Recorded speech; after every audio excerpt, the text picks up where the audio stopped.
So in the last class, we have discussed about the mine rescue equipments for underground coal mining. You know that whenever there will be an accident in the mines, like your fire, explosion, inundation, side fall, roof fall, etc., then the rescue team people will come for rescue operation. So while they go down the mine, they have to wear, they have to take some equipments which are called your mine rescue ensembles. So,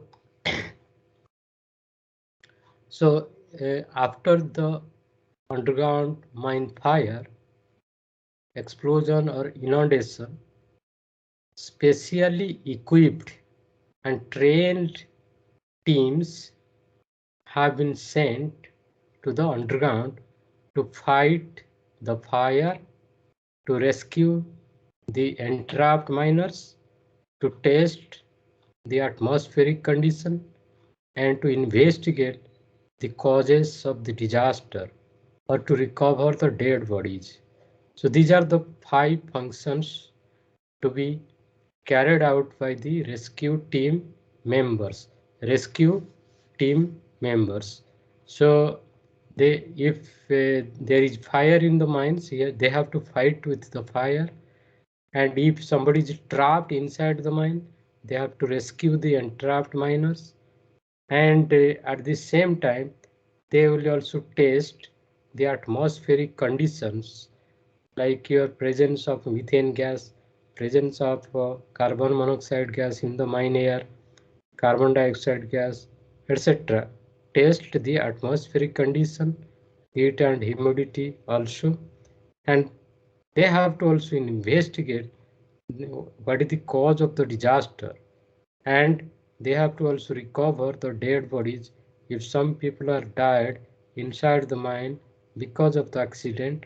So they have to also recover the dead bodies. So these are the 5 functions carried out by the trained rescue teams. And while they go down, they have to use the helmet, cap lamp, hoods, gloves, protective clothing, boots, knee pads, face mask, breathing apparatus, belts, and suspenders. Okay, so and uh, uh, they have to also rely on wireless warning and communication system, lifeline pulleys, and lighted vests. So these things we have discussed in the previous class. So the mine rescue ensemble or mine rescue equipment are your protective clothing, personal protective equipments, and firefighters. So we have introduced this subject and we have defined what is a mine rescue. The mine rescue is defined as the practiced response to a mine emergency situation that endangers life, property, and continued operation of the mine. And the primary objective of mine rescue is described as preventing loss of mine, preventing loss of life. Nobody should be nobody should be allowed to die inside the mine. The job of the rescue people is to rescue the people. Uh, Nobody should die inside the mine, preventing loss of life. And the secondary objective of rescue is safe recovery of the mine. After the disaster has taken place, they have to carry out some work to safely recover the mine and its return to normal production so that the mine can be brought back to normal production. This is the job of mine rescue people. And while trying to save the lives of others, sometimes the mine rescue team members have been injured and killed. So it is found that sometimes the mine rescue team members, while they go down the mine to rescue the people, they themselves are injured and sometimes they are also killed inside the mine while carrying out their job. This is the coal mining disaster incidents and fatalities uh, expressed in this diagram.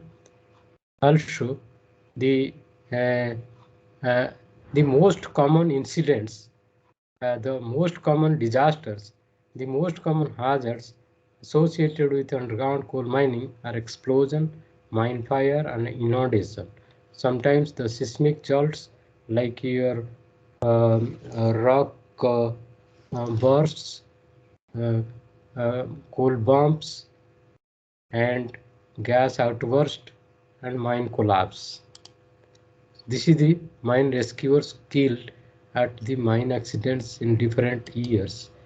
So, so to take care of the rescue operation, the mines they have to prepare the emergency response plan.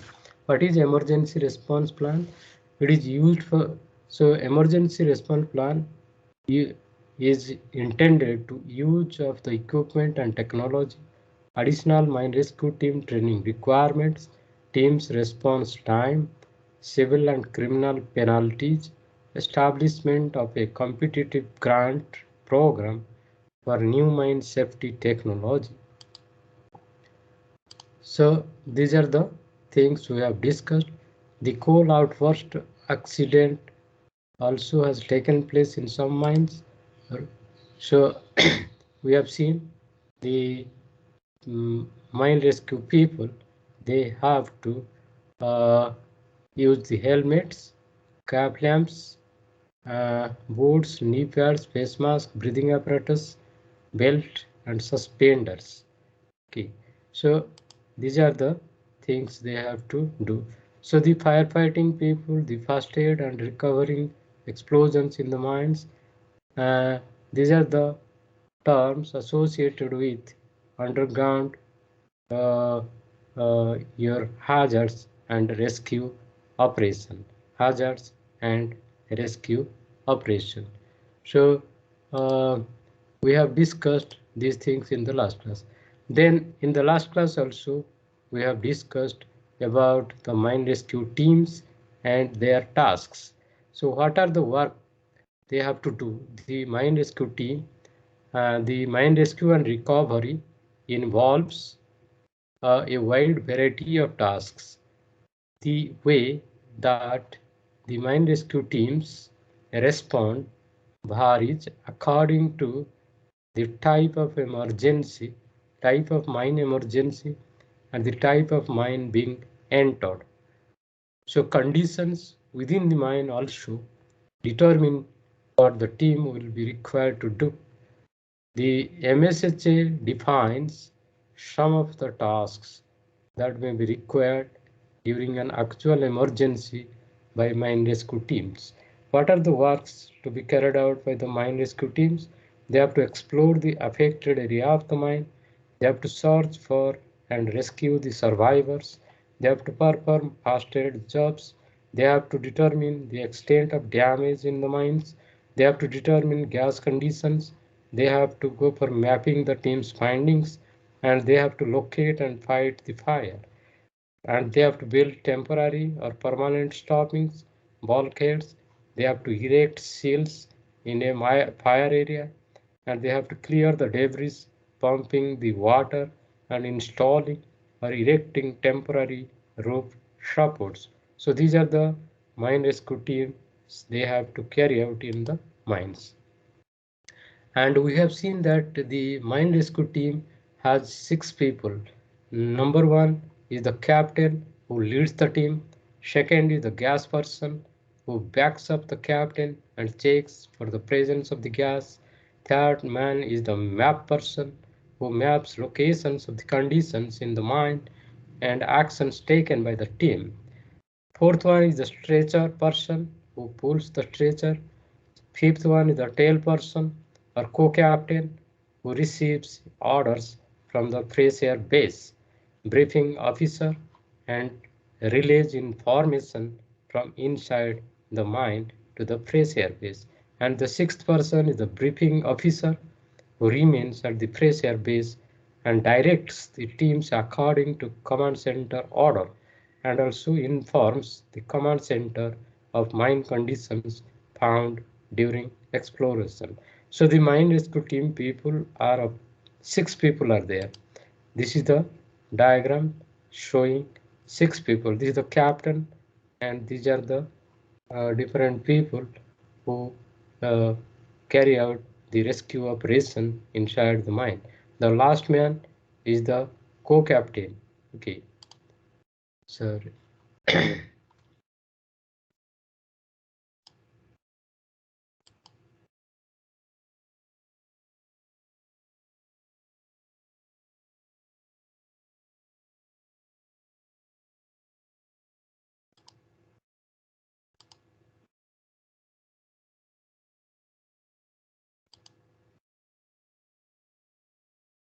So, uh, as the firefighting people or the rescue team, they have to undergo training. Uh, uh, an initial 20-hour course instruction they have to take, and they should know how to use, care, and maintain the type of breathing apparatus which will be used by the mine rescue team. After completing the initial training, all the team members are required to receive at least 96 hours of refresher training courses annually. The refresher training course may include a written test. They have to appear the written test. They have to go for bench testing of the breathing apparatus. They have to do the first aid training, firefighting exercise, locating the miners, smoke training, proper techniques for evaluation of noxious gases, mine mapping, ventilation control, and proper techniques for examining the overall conditions of the mine. So therefore, the mine rescue team people, they have to use a special type of clothing and equipment they have to take uh, uh, while they go down the mine to fight the fire. So recently, a lot of research work has been carried out with respect to their clothes and the equipments. So how to evaluate the hazards? Hazard evaluation. Some of the dangers encountered in mines may include toxic gases like your carbon monoxide, carbon dioxide, hydrogen sulfide, etc., or low oxygen levels, rotten timbering, or no ground support at all, unseen dry rot in bulkheads, invisible vertical shafts to lower levels, poisonous insects or snakes inside the mine, and frightened animals and old explosives which may be lying inside the mine. So therefore you have to go for a hazard evaluation. When rescue teams are called out in irrespirable atmospheres where toxic gases are present, or where there is lack of oxygen, and under difficult climatic conditions, the following dangers may arise while they go down the mine. There may be carbon monoxide gas inside the mine, which is very dangerous gas, or there may be carbon dioxide poisoning also inside the mine. And there may be lack of oxygen for breathing, and there may be circulatory control failures work inside the underground coal mines. And maybe there the heat buildup temperature might have gone up inside the underground mines. So these are the things they have to evaluate while they go down the mine. Human error, self overestimation, lacking physical conditions, nervous stress, as well as leaking, breathing tube connections, and faulty equipment or accessories may also lead to accidents. So from the literature review and meetings conducted, with a mining personnel from extensive locations of United States of America. It was determined that the main events for mine rescue fatalities and injuries of the 30 previous coal mine disasters include coal bomb or bounce, explosions, heat stress, slips and falls, roof falls, roof rolls.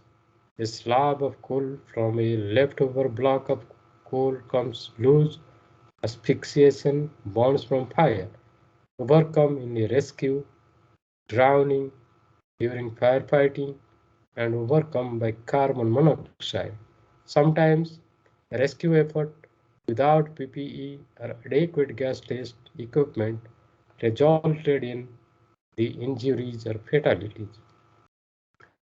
During some of the mine disasters, such as explosions, coal mine explosions, it may be extremely difficult to protect the mine rescue team members through the use of any kind of protective equipment. However, in other cases, such as firefighting and providing first aid, the injuries or fatalities may be reduced by evaluating the hazardous conditions of the events and using ensembles designed to meet the needs. So it is crucial to understand the operating environment, hazards, and duties to investigate the requirements for personal protective equipment for mine rescuers. According to a study report presented to United States Bureau of Mines, environmental conditions for mine rescue operations can be summarized in the following categories. Toxic gases are present inside the mine, underground coal mines. Smoke is also present in the underground coal mines because of the fire, and there are particulate matter, dust, coal dust also present inside the underground coal mines. So methane gas, carbon monoxide gas, carbon dioxide gas, hydrogen gas, nitrogen oxide gas, sulfur dioxide, ethane, propane, butane, smoke, and other toxic and irritating material require the use of adequate respiratory protection. So these are the toxic gases and smoke and particulate matter found inside the underground coal mines. So you should be very careful about them. Similarly, the temperature of the mine atmosphere increases as you go down the mine. The temperature in an underground coal mine varies with condition and location of the mine. Field study data show that a mine rescue team may operate in an environment ranging between 50 degree Fahrenheit and 150 degree Fahrenheit, and on occasion may be exposed to ever even higher temperatures. The exposure time to the high temperature is usually no more than a few minutes because of the limits of human endurance. Third is the heat. There are three modes of heat transfer: conduction, convection, and radiation. In mine rescue situations, the contact temperature can be as high as 1000 degree Fahrenheit to 1200 degree Fahrenheit conduction, and hot gas temperatures can range from 100 degree Fahrenheit to 1500 degree Fahrenheit convection. And in the underground coal mines, if there is a fire, flames are the greatest source of radiant energy, but other materials may radiate too. At fire scenes where direct contact is not made with a hot object, the heat load is comprised of both radiant and convective fractions, with convection being the small portion of the total heat loads. Fourth one is the flame. If there is coal mine fire, so you'll get the flame. The rescue and recovery team is frequently in direct contact with the flame. Whenever contact is made with flame, it is usually the result of a falling ember and only lasts say few seconds. However, rescue teams called upon to fight fire will be directly exposed to flames. Fifth one is the water problem in the mines. The primary problems associated with water arise when the team gets wet, possibly soaked all the way through their undergarments. The clothing becomes uncomfortable and the weight of the water absorbed contributes substantially to fatigue. Also, a wet garment may result in steam burns if the mine rescue team member suddenly comes in contact with a hot surface. It's a source. Then sixth one is bloodborne pathogens. So inside the underground mines, during the recovery of the injured miners and providing first aid to the injured persons, teams may be exposed to bloodborne pathogens from blood and body fluids. So the problems the rescue team members have to face while they carry out the rescue operation in the mines. So let us discuss today about the critical elements of mine rescue equipments. Mine rescue ensemble. What are the critical elements of mine rescue ensembles or equipments?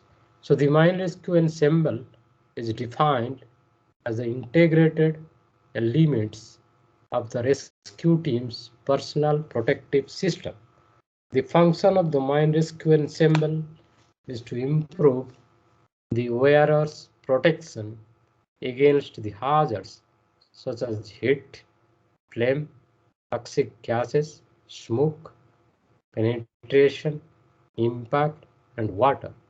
The elements include the protective garments and equipment for body protection, such as the helmet and hood for head protection, ear protection, rarely used coverall or pant jacket for torso and limb protection, gloves for hand and wrist protection, knee pads for knee protection, and boots for foot and ankle protection. Then you have to also protect your respiratory system. So the respiratory protection system are closed circuit self-contained breathing apparatus with a full face piece. Then in the underground coal mines there is darkness, so you have to adopt some lighting system, cap lamp with a cord and battery or cordless battery. Then to the underground environment, how to communicate. There should be some communication system like the portable radios or hardwired communication systems, and there should be navigation systems like your lasers and infrared camera for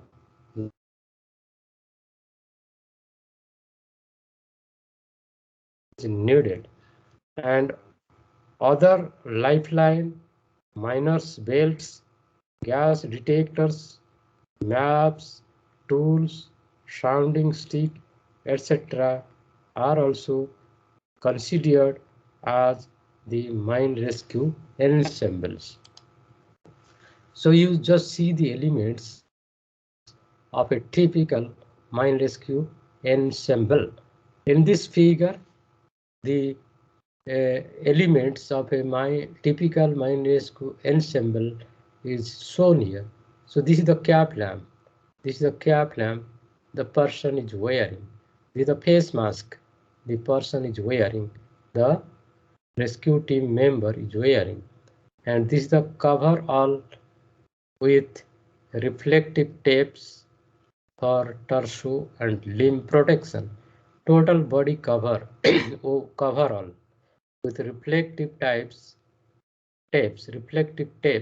for torso and limb protection.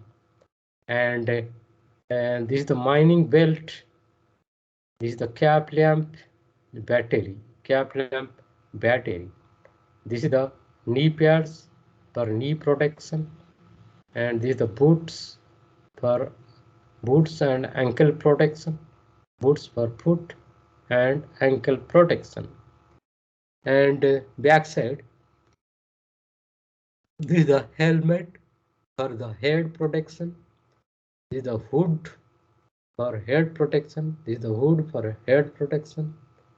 This is the self-contained breathing apparatus to get the oxygen. And this is the gloves for hand and wrist protection. So these are called the elements of a typical mine rescue ensemble.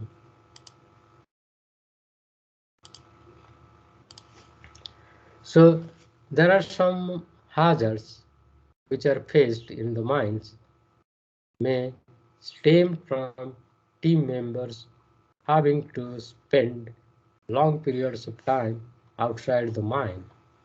On the surface, where climatic conditions may be cold winter conditions or other seasonal conditions. In result, the range of hazards faced by team members may be broader than the mine conditions. A typical mine rescue ensemble, which is shown in the figure 4, weighs approximately 50 pounds. Mine rescue team members generally carry approximately a total of 60 pounds of additional weight with the added equipment needed to perform their tasks like portable radio, lifelines, gas detector, miscellaneous tools, and sounding stick. This added weight reduces the mobility of the people, increases the discomfort level, and may lead to fatigue. It has been found that the protective equipments can trap body heat, leading to the risk of heat stress related injuries. Similar issues are also prevalent in the fire service. So, uh, how to study the performance requirements of the personal protective equipments? The performance requirements of personal protective equipments for mine rescue ensemble can be grouped into 4 general categories. Number 1 is protective criteria. This covers the first line of defense against the most destructive hazards. The specific properties needed from the protective clothing system include resistance to impact, cut, abrasion, flame, heat, water, and bloodborne pathogens, durability, and static electricity dissipation. These are the protective criteria of the uh, uh, mine rescue ensembles. Second one is comfort and human performance criteria. The uh, equipments which are used by the rescue team members, they should remain comfortable and their performance should improve. This includes human factor related properties, including comfort, design, fit, visibility, mobility, weight, dexterity, grip, and hearing ability. Third one is the service criteria. This covers service related personal protective properties, including vulnerability, maintainability, and reliability. Fourth one is the other aspects like other criteria which do not fit into any of the other categories such as acceptance, compatibility, and visibility markings. So while the rescue team members they carry out the job in the mines, you have to also carry out some field observations. While improved technology has been developed for mine rescue teams, over the last 100 years, very little research in the area of ensembles has been conducted. Authors of this paper held a series of informal meetings with mine rescue teams and trainers at the nationwide mine rescue competitions between 2009 and 2010 to further assess current practices in United States of America. Mine rescue ensemble use and needs specific requirements, boots, helmets, gloves, footwear, eye face protection devices were identified through these meetings and observations, and specific hazards faced by mine rescuers during mine emergency operations were determined. Convenience sample selection method was used and information was gathered from approximately 100 mine rescue teams, representing close to 50% of all underground coal mine rescue teams in the different geographical locations of the United States of America. So the collection of information was focused on details of each type of personal protective equipment used by the organization in order to gain a better understanding for how an organization might choose different elements that comprise the ensemble, the garments, regular work clothing versus flame resistant clothing, and helmets, high profile helmets versus low profile helmets, cap lamps, incandescent versus light emitted diode, hoods, gloves, regular work gloves versus technical worker gloves versus firefighter gloves, and boots, leather versus rubber boots. Information was gathered from the rescue teams selected by convenience in individual meetings as well as observations. Only qualitative data were obtained.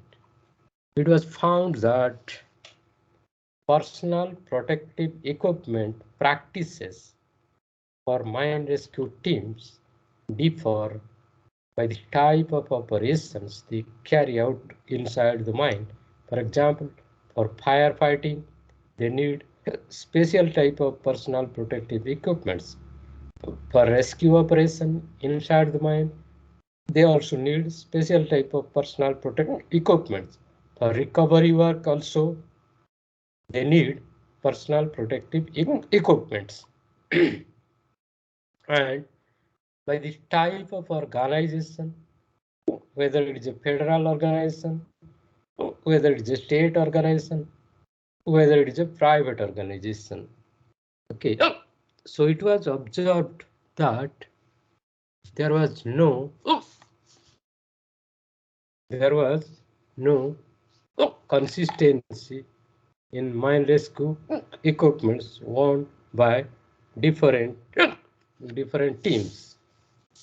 So in other words, different teams choose different teams different teams choose different levels of protection, from regular cotton to polyester work clothes to firefighter gear and different elements, including the helmets, the hoods, cap lamps, gloves, hand gloves, and boots. One common observation was the need for guidance to select the most appropriate personal protective equipment for their activities. So in the next figure, we'll see the picture. Figure 5 shows the pictures taken at these events and demonstrates that individual teams are wearing significantly different levels of protection. It was also found that different designs of garments like a jacket and pants, coveralls, shirt and pants, overalls, etc., made from different materials like cotton, polyester blends were used by mine rescue teams during mine emergency operations. Most commonly used mine rescue protective clothing are regular mining coveralls made from cotton or polyester blends, single layer FR garments constructed from Nomex firefighter turnout gear made of Nomex are recommended to wear by the mine rescue team members. So here, this is the figure which shows the example of different types of mine rescue ensembles used in United States of America. Different types of mine rescue ensembles used in United States of America. These are the mine rescue equipment. The mine rescue team members, they wear different type of mine rescue ensembles or equipments.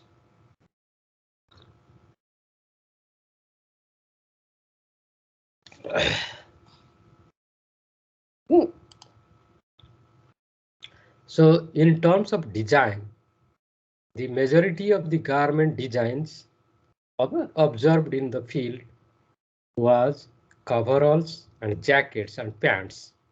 It was also observed that a wide range of gloves are currently being used, including NFPA 1971 certified firefighter gloves, gloves made from nylon with palms dipped in nitrile, and gloves made from polyester blends with nylon coating on palms, portraits and fingers. There were two main types of boots are there, metatarsal leather or rubber boots. So the company, Drager BG4 SCB is were overwhelmingly the most commonly used respiratory protection devices. The most frequently used hoods were made from Nomex. ANSI approved minor hard hats, incandescent cap lamps, and knee pads were also used most commonly in the field. It was also observed that hearing protection is rarely used. The choice differences were mostly due to differences in their cost, the common events that the team involved during the previous mine incidents, during the firefight exploration, and the lack of guidance. So let us see detailed information. Detailed information has been also received in regards to the issues with the current mine rescue ensembles. Some of the issues that have been brought to the author's attention were from the most frequently reported to less frequently reported are the mine rescue ensemble is too heavy. The people cannot carry the mine rescue. The mine rescue ensemble is too hot. People cannot wear. Helmets fall off from the head. Face mask and helmet interferes. Problems are there. Your self-contained breathing apparatus whose location is not right. Communication system, earpiece problems may be there. Boots are too heavy. Gloves are too hard to work in and dexterity is very low. Face mask melts in hot atmosphere. Cap lamp location is not right. These are the complaints received by the mine rescue team members with respect to the mine rescue ensembles or equipments they use. Furthermore, through meetings and field observations and literature review, it was found that the type of hazards, environmental conditions, the type and the level of activities and protection needs of wildland firefighters and technical rescuers, utility and rescue and recovery are similar to underground coal mine rescuers. For example, the type of firefighting in mining is found to be very similar to wildland firefighting. Wildland firefighters manage fires that take place outside, often in the forest or bush. These types of rescue workers often encounter very large fires which can spread at great velocities.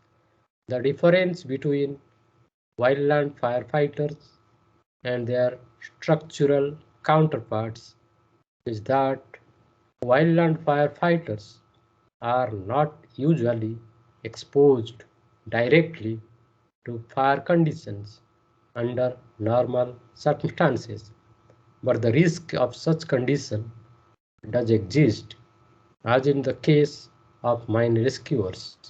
Since there is a ventilation system in underground coal mines, mine rescuers are typically not directly exposed to flames either. Also, the type and level of the activity, crawling, climbing, etc., of mine rescuers are also very similar to those in wildland firefighting. In addition, activities of the mine rescue personnel often resemble the activities of technical rescue, utility, and rescue and recovery personnel. The mine rescue workers may also need protection from water as well as blood-borne pathogens similar to technical rescuers. The National Institute of Occupational Safety and Health, National Personal Protective Technology Laboratory has recently started a research project to understand the comparative performance and thermal comfort of the most commonly used mine rescue ensembles in United States of America and to develop guidance documents that provide information on the minimum performance and design requirements.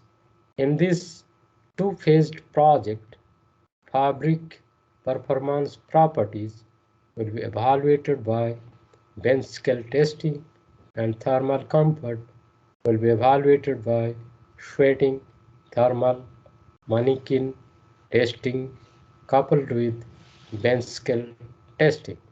These types of scientific studies and guidance documents on the mine rescue ensembles, especially in the area of the protective clothing, can help end users to select the appropriate personal protective equipment for the tasks that they perform.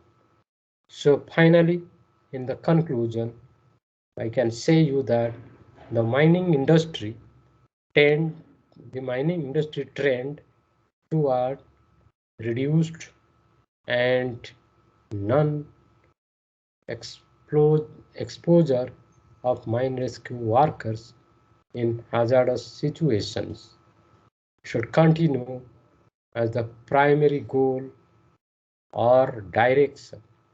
Mine rescue team members must be prepared to respond when an emergency occurs and take the necessary precautions required to ensure workers' safety.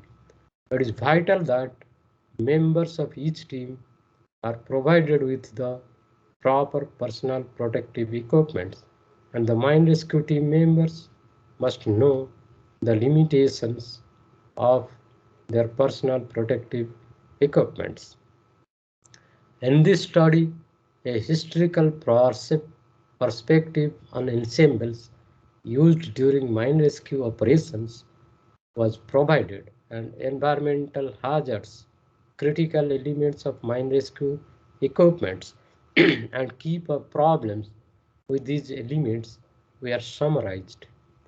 In addition, field observations from several coal mine rescue teams were also included to provide the information on the currently used mine rescue ensembles in the United States of America. While there are no minimum requirements or nationally recognized consensus standards for personal protective clothing worn by the mine rescue teams in the United States of America, there are current commercial personal protective equipments available to address emergency situations. Each mine rescue team should assess their specific needs based on their mine working conditions, the comfort of their existing mine rescue ensembles, what ensembles exist in the marketplace, and then select the appropriate personal protective equipment for the tasks that they have to perform. So this is all about today's class. Thank you for your patient hearing. Have a good day. Thank you.